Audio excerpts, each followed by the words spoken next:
Welcome बच्चों, आप तमाम बच्चों का स्वागत है। आइए आप सभी के बीच 20 प्रश्नों का आज अभ्यास किया जाए और वो 20 प्रश्न आप सभी के एग्ज़ाम में पूछे गए प्रश्न हैं और लेटेस्ट एग्ज़ाम में इन SSC CHSL and SSC CGL के क्वेश्चन है बच्चों, है ना। तो चलिए देखते हैं। पहला प्रश्न आपकी स्क्रीन पर है, थोड़ा सा टाइपिंग में दिख रहा है कटता हुआ बच्चों, मैं पढ़ देता हूँ।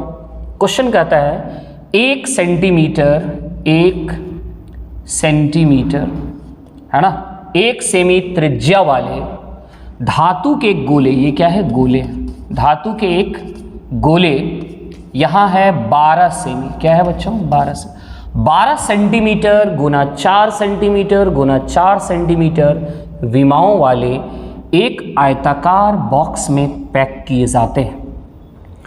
जब 24 गोले पैक किए जाते हैं तो बॉक्स को परिरक्षक द्रव से भरा जाता है। द्रव का आयतन सेंटीमीटर क्यूब में दशमलव के बाद 1 अंक तक क्या होगा।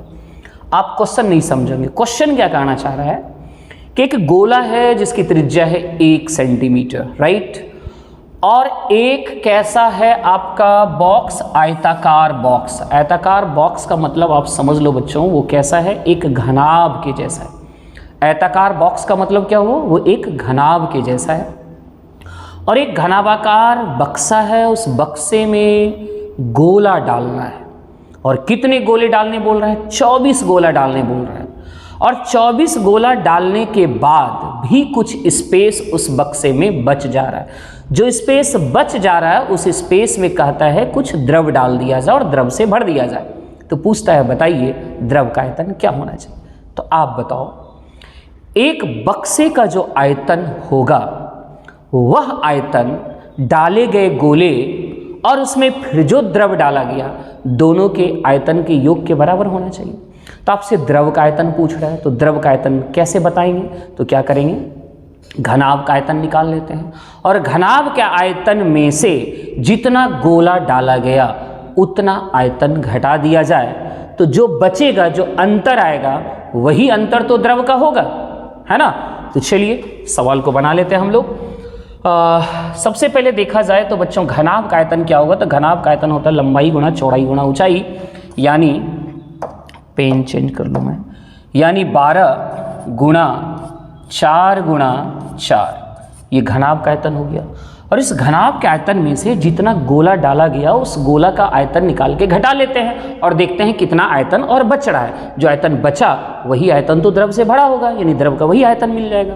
इसे माइनस कर दो कितना, तो गोला का आयतन, गोला का आयतन क्या होता है बच्चों 4/3 पाई r3। पाई का मान होता है 22/7 r3, रेडियस 1 है, 1 का क्यू दैट इज 1 ही हो जाएगा। और ये एक गोले का आयतन हुआ, ऐसा ऐसा कितना गोला डाला गया है, ऐसा ऐसा 24 गोला डाला गया है, तो 24 गोले का आयतन ये हो जाएगा। इसको सॉल्व करते हैं, 3 से कट जाएगा बच्चों कितने बार में, 3 8 24।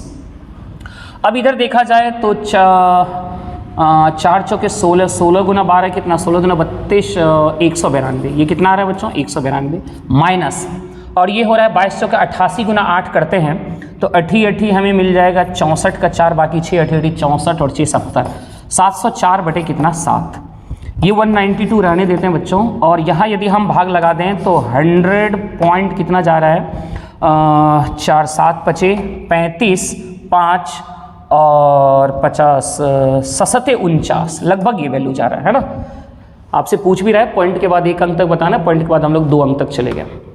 अब इसको थोड़ा सा घटा लो बच्चों, तो 192 हम लोग को कितना माइनस कर देना है 100.57, 192 में माइनस कर दो कितना 100.57, डबल जीरो लगा दो, 10 में 7 गया 3, 9 में 5 गया कितना 4, यहाँ 1 और यहाँ 9, 91.43 आ रहा है, यानी हमारा आंसर कौन सा हो जाएगा, ए नंबर।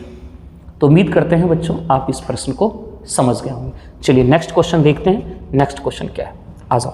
ये एडवांस और एडवांस में भी अलजेब्रा का प्रश्न है बच्चों, बड़ा ही फेमस क्वेश्चन पूछा है और देखिए लेटेस्ट एग्जाम का प्रश्न है, बहुत फेमस, कई बार अनेकों बार ये सब सवाल एसएससी पूछता रहता है बच्चों। जब कभी भी a+1/a का वैल्यू 2 नज़र आ जाए या कहें x+1/x का वैल्यू यदि 2 नज़र आ जाए तो आप हमेशा यहाँ से याद रखिएगा x का वैल्यू 1 या फिर a का वैल्यू 1 होता है। तो a प्लस 1/a बराबर 2, यहाँ से एस्टिमेट करिए a का मान 1, आप a का मान 1 पुट करेंगे, 1 plus 1/1 that is 1, 1 plus 1 that is 2, फिर b प्लस 1/b बराबर -2। बच्चों ये दो बात एकदम हमेशा के लिए याद रखना, हमेशा के लिए, कि यदि x प्लस 1/x बराबर कहीं भी 2 मिल जाए ना, तो यहाँ से तुरंत समझ जाना x का मान क्या होता है, 1 होता है। और यदि x प्लस 1/x बराबर यदि -2 लिखा हुआ रहे ना, तो यहाँ से आप तुरंत समझना x का वैल्यू क्या होगा, -1 होगा। राइट बच्चों, और इतनी सी बात यदि आपको पता है तो आप बताओ, यहाँ से a का वैल्यू आपको 1 मिला और यहाँ से b का वैल्यू -1 मिला, तो 1 प्लस 1 दैट इज 2 और 1 प्लस 1 दैट इज 2, क्योंकि -1 का भी स्क्वायर करेंगे तो +1 ही आएगा, तो ये भी 1, ये भी 1, यानी 1 2 3 4, आंसर कौन सा, 4 हो जाएगा। तो कितना वक्त लगेगा यदि आपको ये सारा कॉन्सेप्ट पता है तब। चलिए नेक्स्ट क्वेश्चन लेते हैं। अगला क्वेश्चन देखो बच्चों क्या कर रहा है, एक घनाकार डिब्बे की लंबाई, चौड़ाई और ऊंचाई क्रमशः 18 सेंटीमीटर, 12 सेंटीमीटर और 10 सेंटीमीटर है। इस डिब्बे का संपूर्ण पृष्ठ क्षेत्रफल क्या होगा। आप जानते हैं बच्चों कि घनाभ का एक घनाकार डिब्बे की लंबाई, चौड़ाई, ऊंचाई, घनाकार नहीं घनाभाकार होना चाहिए। घनाभ की तो जो घन होता है ना, तो घन की लंबाई, चौड़ाई, ऊंचाई तीनों सेम होता है। यहाँ लंबाई, चौड़ाई, ऊंचाई डिफरेंट है, इसका मतलब घन नहीं है, क्या है, घनाभ, क्यूबॉइड, है ना। तो कोई बात नहीं, मिस्टेक रहता है क्वेश्चन में भी थोड़ा बहुत। ठीक, घनाभ है, उस डिब्बे की लंबाई, चौड़ाई, ऊंचाई दिया हुआ है, उसका संपूर्ण पृष्ठ क्षेत्रफल पूछ रहा है। आप जानते हैं घनाभ का संपूर्ण पृष्ठ क्षेत्रफल क्या होता है बच्चों, संपूर्ण पृष्ठ क्षेत्रफल होता है, घनाभ का संपूर्ण पृष्ठ क्षेत्रफल होता है बच्चों 2 into LB plus BH plus LH। ये होता है आपका घनाभ का संपूर्ण पृष्ठ का क्षेत्रफल। आइए 2 L गुना B करो बच्चों, L गुना B 18 गुना यदि 12 करते हैं, 12 96, 12 9 21 यानी 216 प्लस BH 12 गुना 10 कर लेते हैं 120 और 18 गुना 10 बराबर कितना, 180। आइए इसको सॉल्व करते हैं।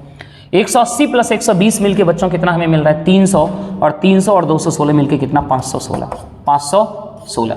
सही है बच्चों, इसको गुना कर दो, 2 6 12, बाकी 1 2 इकाएँ 2 1 3 2 5 1032 कहीं दिख रहा है। Yes, our answer is C. तो वेरी सिंपल। और इस क्वेश्चन में क्या था, तो इस क्वेश्चन में आपको घनाभ का संपूर्ण पृष्ठ क्षेत्रफल का फॉर्मूला याद होना चाहिए था। चलिए अगला क्वेश्चन देखते हैं। अगला क्वेश्चन ये है आपका चौथा नंबर बच्चों। क्या है प्रश्न, देखा जाए। साधारण ब्याज की एक निश्चित दर पर 2 वर्ष में इतने रुपये की राशि, इतना रुपया हो जाती है, वार्षिक ब्याज की दर क्या है। वेरी सिंपल, मूलधन 2000 है और 2000 से कितना हो गया, 3120 हो गया, तो 2000 से कितना ज़्यादा हुआ, तो आपको होगी 1120 ज़्यादा हो गया। राइट बच्चों, 2000 से कितना ज़्यादा हो गया, 1120 ज़्यादा हो गया। यानी ये क्या पता चल गया हमें, ब्याज पता चल गया। क्या पता चल गया, ब्याज पता चल गया। तो आपसे क्या पूछा है, दर पूछा है। दर बराबर जानते हैं फॉर्मूला क्या होता है, दर बराबर होता है ब्याज गुना 100 यानी 1120। राइट बच्चों, है ना, ब्याज गुना 100 बटे मूलधन, मूलधन कितना दिया हुआ है 2000 और समय कितना 2, 00 से 00, 10 से 10 और ये 2 दूनी 4, 4 से कटाइए, 4 दूनी 8, 3 4 8 32, यानी आंसर कितना आ गया 28% प्रति वर्ष। उम्मीद करते हैं बच्चों आपका ये सवाल बन गया होगा या समझ भी होगा, नहीं भी बना होगा तो समझ गए। प्यारे बच्चों, आप एक काम जरूर हमेशा करना, जब कभी भी वीडियो देखो तो सिर्फ वीडियो को देखिए नहीं, आप पहले अपने से क्वेश्चन का अटेम्प्ट लीजिए, उसके बाद जब ना बने तब सॉल्यूशन को देखिए, तो इसमें फ़ायदा होगा और सीखेंगे भी ज़्यादा। अगला क्वेश्चन देखो क्या कर रहा है। कहता है निम्नलिखित दंड आलेख में विभिन्न महीनों में एक शोरूम द्वारा ट्रैक्टरों की बिक्री को दर्शाया गया है। अगस्त से सितंबर तक अनुमानित प्रतिशत गिरावट कितनी थी। अगस्त से सितंबर, अगस्त में इतना था और सितंबर में देखो इतना हो गया, तो 3475 में 1875 जब घटाओगे बच्चे तो ये कितना मिल रहा है, ये मिल रहा है आपको 1600। यानी देखा जाए तो कितने की कमी मिल गया, 1600 की कमी मिला। और इसकी तुलना किससे करना होगा, इसकी तुलना कर दीजिए 3475 से और गुना क्या करिए 100 कर लीजिए, दैट्स ऑल। तो अब यहाँ पर यदि देखा जाए तो बच्चों सभी का फर्स्ट जो अंक है वो डिफरेंट है। यदि मैं ये सोचूं कि क्या ये 3 बार में जाएगा, क्या 3 चौके 12, 3 चौके 12, बाकी 1 3 3 9 1 10। यदि 4 से मैं करता हूँ 4 चौके 16, 4 चौके 16, 1 4 3 12, 1 13, और 5 से यदि करता हूँ तो क्या हाल हो जाता है, 5 चौके 20, 5 3 15 2 17। यानी समझ में आ गया बच्चों ये कौन सा आंसर जाना चाहिए, 46। आप डिवाइड करके देख लेना, है ना। बस क्या किया हमने, इस ऊपर वाली संख्या में 3475 से जब भाग लगाने की कोशिश किया तो मैं एक ही निर्णय लिया कि कितने बार में कटेगा, 3 बार में कि 4 बार में कि 5 बार में, राइट। और जैसे ही देखे 5 बार में तो 5 बार में ज़्यादा चला गया, 4 बार में जस्ट, और 3 बार में से बहुत छोटा और 4 बार में से नज़दीक पहुंच गया। तो आपको यदि भाग देना आता है तो फर्स्ट अंक से ही पता कर लेंगे कि ये कितने बार में कटने वाला है। तो पता चल गया 4 बार में, और चारों ऑप्शन में एक ही जगह 4 है, इसलिए आंसर क्या हो जाएगा, 4 हो जाएगा। तो टेक्निकली सॉल्व करना होता है बच्चों, है ना।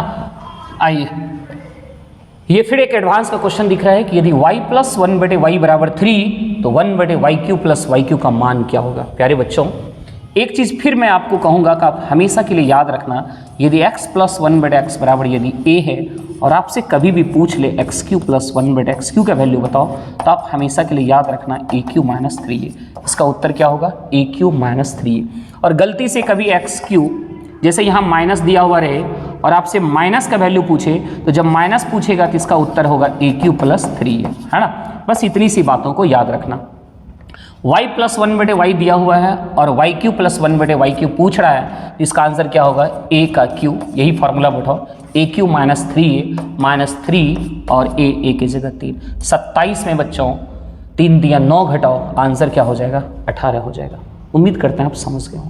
चलिए क्वेश्चन नंबर 7 देखो बच्चों क्या कह रहा है। कहता है सभी बिंदु D, E और F O केंद्र वाले एक वृत्त की परिधि पर स्थित है।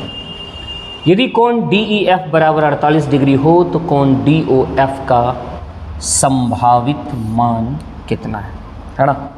चलो बच्चों देखो, सबसे पहले मैं एक वृत्त का यदि निर्माण कर लूं और इस वृत्त का केंद्र का नाम क्या दे रखा है, O दिया है।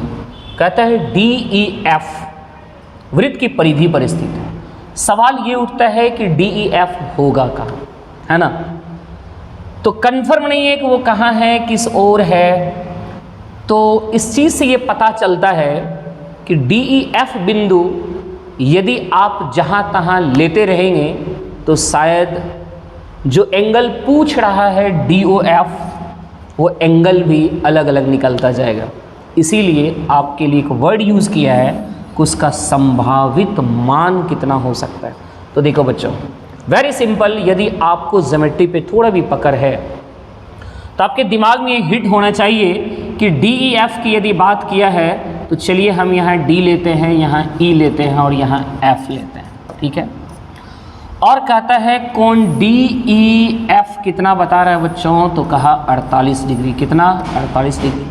और आपसे पूछ रहा है कि बताओ कौन सा कोण DOF कितना होना चाहिए, कोण DOF कितना होना चाहिए। जैसे ही हमने ये D और F को मिलाया तो ये जीवा हमारा केंद्र के उस ओर चला गया, है ना। अब यहाँ से देखो, एक चीज़ दिमाग में हिट होना चाहिए।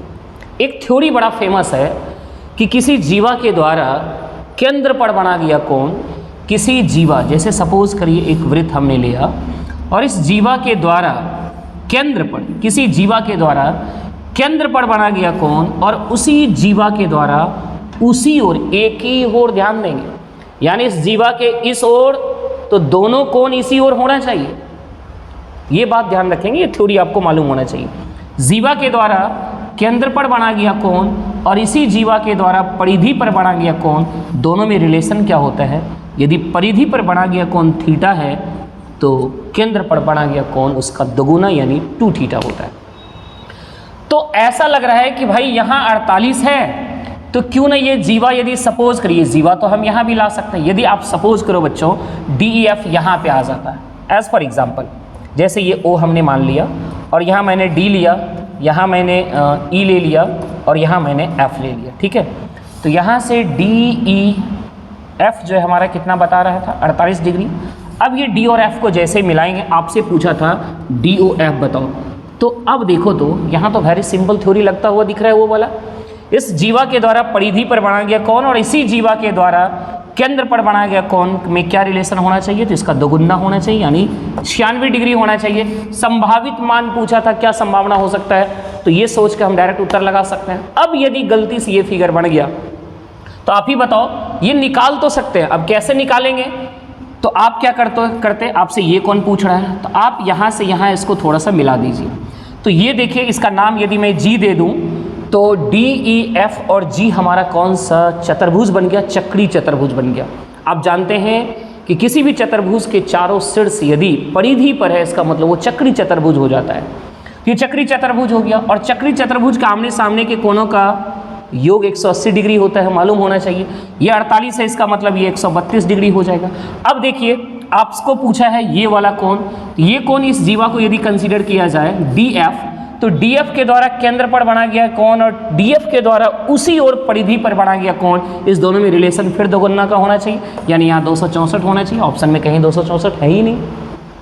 यानी जैसे ही हम पॉइंट को इधर उधर खिसका दिए तो एंगल देखिए चेंज हो जा रहा है ना। तो यहाँ से स्पष्ट हो गया बच्चों, एक फेमस थ्योरी है, यदि परिधि पर 48 बना तो उसका दोगुना केंद्र पर बनाइए यानी 96 बनाइए। ये तो ऑप्शन से देख के ही बच्चों के दिमाग में हिट होना चाहिए, 48 दूनी 96 होना चाहिए। और आपके पास मैं सारा इमेजिनेशन भी दिखा दिया। यदि ऐसा फिगर बनाएंगे तो आपको ये मिलेगा, ऐसा बनाएंगे तो कुछ और एंगल मिलेगा। बात समझ में आई बच्चों? इसलिए इन्होंने क्वेश्चन में क्या कहा था, संभावित मान बताइए। तो बहुत अच्छा क्वेश्चन था, नो डाउट। नेक्स्ट क्वेश्चन बच्चों कहता है A का 50% B के 80% के बराबर है। A का 50% कहता है B के 80% के बराबर है, तो A और B के बीच अनुपात क्या होगा? प्रतिशत से प्रतिशत, 0 से 0 कटाइए, A और B के बीच अनुपात क्या हो जाएगा? 8:5। Answer C। कोफिशिएंट उलट देना है, कोफिशिएंट क्या करना है? उलट के लिखना है। अगला क्वेश्चन देखिए क्या कहता है, ट्रायंगल MNO ट्रायंगल STU के समान है। समान है मतलब सिमिलर ट्रायंगल, क्या है? सिमिलर है, राइट बच्चों। यानी दो त्रिभुज आप समझिए क्या है? समरूप है, समरूप है। कहता है त्रिभुज MNO और त्रिभुज STU के परिमाप दिए हुए हैं 80 और 200, और कहता है यदि ON बराबर 25 है तो TU का वैल्यू बताओ क्या होगा। बच्चों एक चीज़ याद रखना कि जब कभी भी दो त्रिभुज यदि समरूप हो, दो त्रिभुज क्या हो? समरूप हो, तो उस दोनों त्रिभुज के संगत भुजाओं का अनुपात बराबर होता है। उस दोनों त्रिभुज के संगत भुजाओं का अनुपात बराबर होता है। दोनों त्रिभुज के परिमाप का, संगत भुजाओं का जो अनुपात होगा वो दोनों त्रिभुज के परिमाप के रेशियो के भी बराबर होता है। वो दोनों त्रिभुज का कोण समद्विभाजक भी यदि लिया जाए तो संगत भुजा का जो अनुपात होगा कोण समद्विभाजक के अनुपात के बराबर होता है। मतलब आप इतना जान लो कि जब दो त्रिभुज समरूप होता है तो दोनों त्रिभुज के संगत भुजा का जो अनुपात होता है वही अनुपात दोनों त्रिभुज के परिमाप का रेशियो होगा, वही अनुपात दोनों त्रिभुज के कोण समद्विभाजक का होगा। बात समझ में आ रही बच्चों? ये बात ध्यान में रखिएगा। तो चलिए, और यहाँ पर यदि हम वही थ्योरी लागू कर दें तो पहला त्रिभुज का परिमाप 80 और दूसरे त्रिभुज का परिमाप 200 है ना। परिमाप का रेशियो ये होना चाहिए, और यही रेशियो किसके बराबर होगा? तो दोनों त्रिभुज के संगत भुजा के रेशियो के बराबर।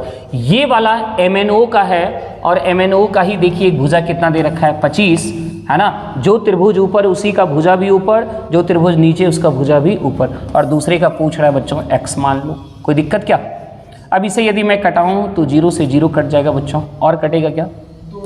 4 दूनी 8 और 4 पचे 20, यानी x का मान हमें मिल रहा है 125/2, यानी 2 छके 12, 2 दूनी 4, 2 पचे 10, 62.5। आंसर कौन सा होना चाहिए? ए नंबर होना चाहिए। चलो बच्चों अगला क्वेश्चन ये रहा, एक पति पत्नी और 2 बच्चे की औसत आयु 2 वर्ष पूर्व 28 वर्ष था। एक पति हस्बैंड और पत्नी वाइफ और एक बच्चे की 2 वर्ष पूर्व औसत यदि 28 था तो वर्तमान औसत 28 2 30 हो जाए, क्योंकि सभी में 2 2 बढ़ेगा तो वर्तमान औसत कितना हो जाएगा? 30 हो जाएगा। तो इस तीनों का वर्तमान योग हो जाएगा 3 गुना 30 बराबर कितना बच्चों? 90, राइट। फिर कहता है तथा पति और बच्चे की 5 वर्ष पूर्व औसत आयु 21 थी। किसका किसका? पति और बच्चे, यानी हस्बैंड और चाइल्ड की बात किया जाए तो 5 वर्ष पूर्व यदि 21 था तो वर्तमान तो 26 होगा। तो इस दोनों का कुल योग होना चाहिए 2 गुना 26 बराबर कितना बच्चों? 52। राइट। पूछा पत्नी का वर्तमान बताइए, तो तीनों के योग में से हस्बैंड और चाइल्ड का योग घट जाएगा तो वाइफ का मिल जाएगा। घटा दीजिए, 10 में 2 गया 8, 8 में 5 गया 3, आंसर कौन सा 38 होना चाहिए, राइट। अगेन चलो बच्चों आते हैं, तो यहाँ जरा देखो मैं आराम से करके दिखा रहा हूँ। 0.36 में 0.4 से जब भाग लगाओगे ये पॉइंट आएगा नीचे 100, ये पॉइंट जाएगा यानी नीचे एक ठो एक्स्ट्रा बचा हुआ रह जाएगा, रहेगा कि नहीं पॉइंट हटाने के बाद, और 4 नमा कितना हो जाएगा 36 यानी 0.9। तो 0.9 इसके साथ गुना होगा बच्चे, तो 9 पचे कितना हो जाएगा 45, और 3 अंक के बाद दशमलव यानी 0.045। अब यदि यहाँ मैं बात करूँ तो 150 में आप भाग लगाओगे किससे 3 से, यहाँ 2 पॉइंट के बाद 2 अंक, पॉइंट के बाद 2 अंक, दोनों तरफ से पॉइंट की कहानी खत्म, यानी इसका वैल्यू कितना आ रहा है 50 आ रहा है। कितना आ रहा है 50 आ रहा है। अब इसमें हमें कितना जोड़ना है, हमें जोड़ना है 50, और उसके बाद जो है 50 जोड़ना है, और 50 जोड़ने के बाद फिर हमें यहाँ पे क्या दिख रहा है 0.055 जोड़ना है, 0.055 5। बोलिए जो बच्चे प्रैक्टिस कर लिए उसको बोलिए निकल जाने के लिए। 5 5 10 बाकी 1, 5 4 9 0 बाकी 1, और 5 और 1 कितना 6, यानी पॉइंट ये कंप्लीट ही आ रहा है, कहीं गड़बड़ हो गया लगता है, ऐसा क्या, दैट इज रॉन्ग। यदि मैं यहां देखता हूं बच्चों, देखो क्या होता है, ये पॉइंट के बाद 2 अंक, पॉइंट के बाद 1 अंक है ना, तो 4 नमा 36, ये 0.9 आ जाएगा। कितना आ जाएगा बच्चों 0.9 आना चाहिए।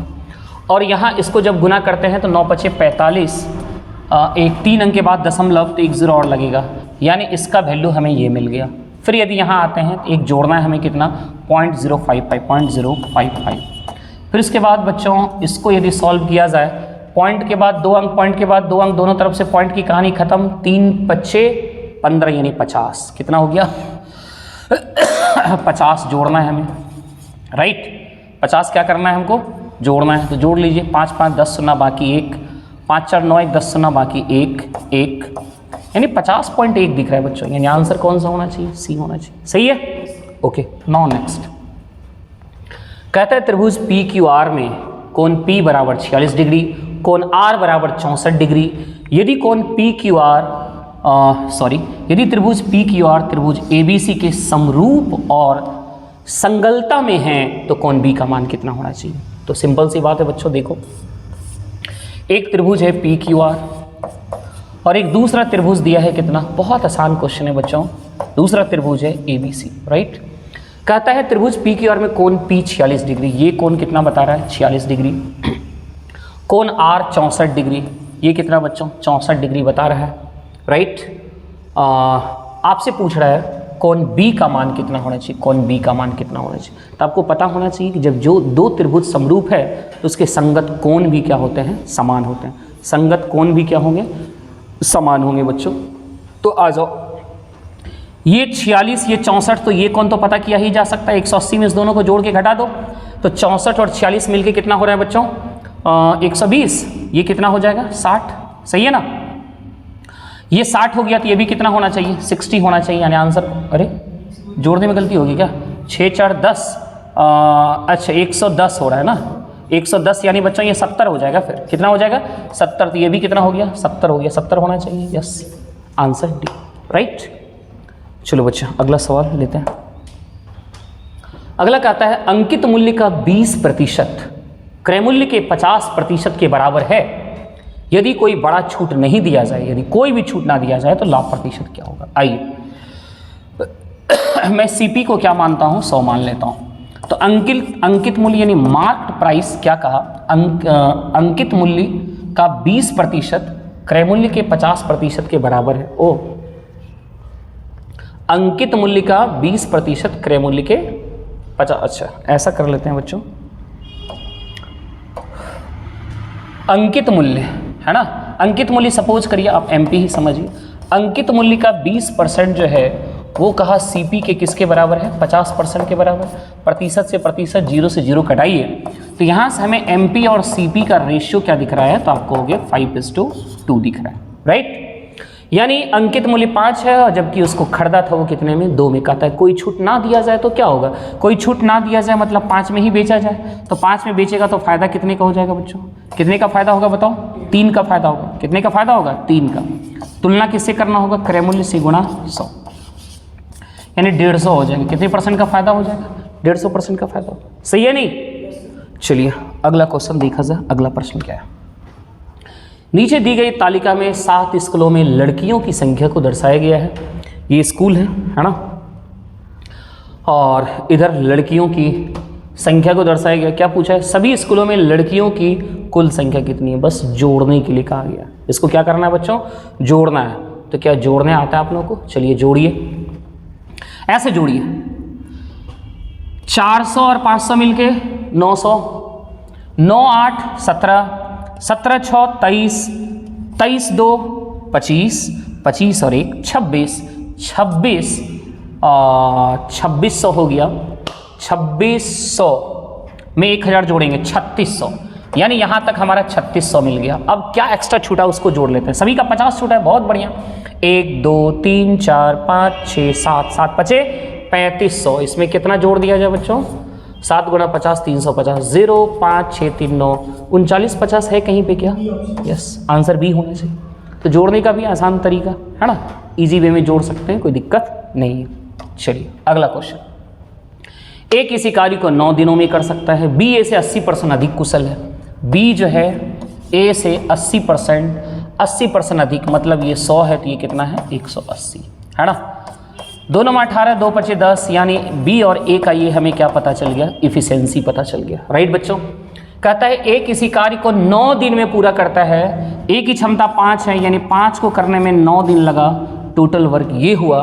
कहता है दोनों मिलकर इसे कितने दिन में करेगा। दोनों की कुल क्षमता 9 5 14, 14 से भाग लगा दीजिए, 45/14 कहीं दिख रहा है। Yes, our answer is D. तो उम्मीद करते हैं बच्चों आप ये सवाल भी समझ गए होंगे। चलिए अगला क्वेश्चन लेते हैं। नेक्स्ट क्वेश्चन 16 क्या कह रहा है, a-4 का होल क्यूब का प्रसार क्या है, यानी इसको जब आप एक्सपेंड करेंगे तो क्या रिजल्ट आएगा। क्या आपको फॉर्मूला पता है, a-b का होल क्यूब क्या होता है, तो आप जानते हैं a³ - b³, यानी इसकी भी कहानी खत्म, इसकी भी कहानी खत्म। a³ - b³ और होता है -3a² + 3b² सॉल्व भी करने की जरूरत नहीं है, आंसर ए नंबर हो जाएगा, है ना। प्लस माइनस से ही पकड़ लिए, इसमें देख लीजिए। अच्छा सॉरी, ये दोनों तो काट ही दिए थे ना बच्चों, तो बचा था ये दोनों प्लस में आ गया, जबकि a³ - b³ करिएगा तो एक प्लस और एक माइनस जाता है, तो यहाँ पे दोनों प्लस, इसका मतलब ये भी गलत है। तो फाइनल आंसर कौन सा, ए नंबर होना चाहिए। चलिए बच्चे क्वेश्चन नंबर 17 को देखो क्या कह रहा है। त्रिभुज एबीसी एक समकोण त्रिभुज है, कोण ए 90 डिग्री है, ए बी बराबर 4, बी सी बराबर 5। आपसे पूछ रहा है cos B plus cot C का वैल्यू बताओ, cos B plus cot B का वैल्यू बताओ। आजा देखो, एक त्रिभुज है, त्रिभुज एक समकोण है जिसका कोण ए 90 डिग्री है, यानी ये 90 ए बी और ये रहा आपका सी बच्चों, राइट। ए बी बराबर 4 है, बी सी बराबर 5 है, तो ये ऑफ कोर्स 3 हो जाएगा। 3 4 5 ट्रिपलेट समकोण त्रिभुज की भुजा आपको याद होना चाहिए, 3 4 5 है ना। अब आइए, आपसे पूछा cos B plus cot C का वैल्यू। कॉस बी का वैल्यू यदि पता किया जाए बच्चों, आपसे पूछ रहा है, ध्यान से समझना, cos B plus cot C का वैल्यू पूछ रहा है। एक बार इस एंगल से तो एक बार इस एंगल से पूछ रहा है, एक बार इस एंगल से एक बार इस एंगल से। कॉस बी बराबर क्या होता है, तो आप जानते हैं h/b, सॉरी बच्चों, सॉरी, कॉस थीटा बराबर b/h होता है ना, कॉस थीटा बराबर b/h, और कॉट बराबर होता है b/p। कॉट बराबर क्या होता है, b/p। इस एंगल के लिए ये आधार है और ये लंब है और ये कर्ण है, तो कॉस बी के लिए b/h यानी 4/5, यहाँ से क्या मिल गया 4/5। और कॉट सी इस एंगल के लिए बच्चों ये आधार होगा, ये लंब होगा, है ना। लंब चेंज हो जाता है, लंब और आधार, एंगल चेंज होने से लंब और आधार। इस एंगल के सामने वाला ये लंब कहलाएगा, इस एंगल के सामने वाला ये लंब कहलाएगा, यानी इस एंगल के लिए लंब तो ये आधार, और इस एंगल के लिए ये लंब तो ये आधार हो जाएगा। इस बात को याद रखिएगा। तो इस एंगल के लिए बी हमारा कौन सा हो गया बच्चों 3, और पी हमारा कितना है, पी कितना हो जाएगा 4। इसका एलसीएम देखा जाए तो कितना हो गया 20, 5 चौके यानी यहाँ 16 और यहाँ 15, 16 और 15 मिलके 31/20 कहीं होना चाहिए। आंसर ए नंबर हो जाएगा। राइट बच्चों, चलो अगला क्वेश्चन लेते हैं। Question number 18। ये देखो बच्चों क्या कर रहे हैं। एक व्यापारी एक वस्तु को 20% लाभ पर बेचता है। यदि वह इसे क्रय मूल्य के आधे दाम पर खरीदता है और इसे पहले वाले विक्रय मूल्य पर ही बेचता है तो लाभ प्रतिशत क्या होगा। सबसे पहले बच्चों सीपी को हम मान लेते हैं 100। माना सीपी 100, 20% लाभ पर बेच रहा है, यानी उसको कितने में बेच दिया, 120 में बेच दिया। यदि वह इसे क्रय मूल्य के आधे दाम पर खरीदता, यानी इसका आधा दाम कितना होना चाहिए, 50, और पहले वाले विक्रय मूल्य पर ही बेचता, यानी 120 में ही बेचता, तो लाभ क्या होता। 50 में खरीद के 120 में बेचेगा तो बच्चों 70 का फायदा होगा।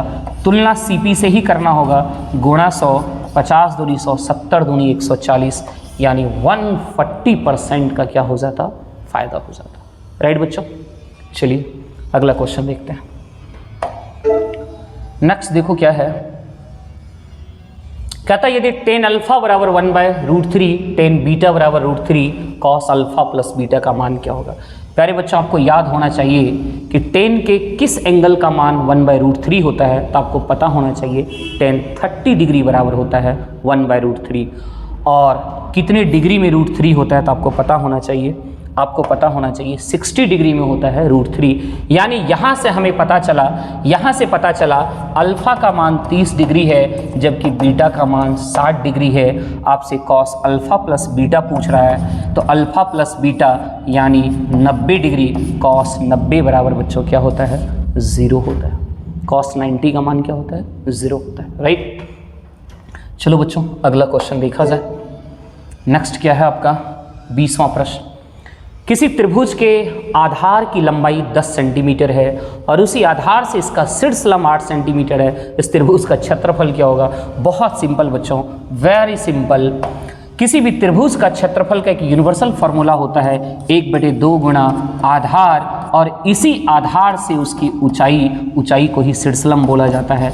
यानी 1/2 गुणा 10 गुणा 8 कर लीजिए, 2 × 5 = 10, 8 × 5 = 40। Your answer is B for Bihar.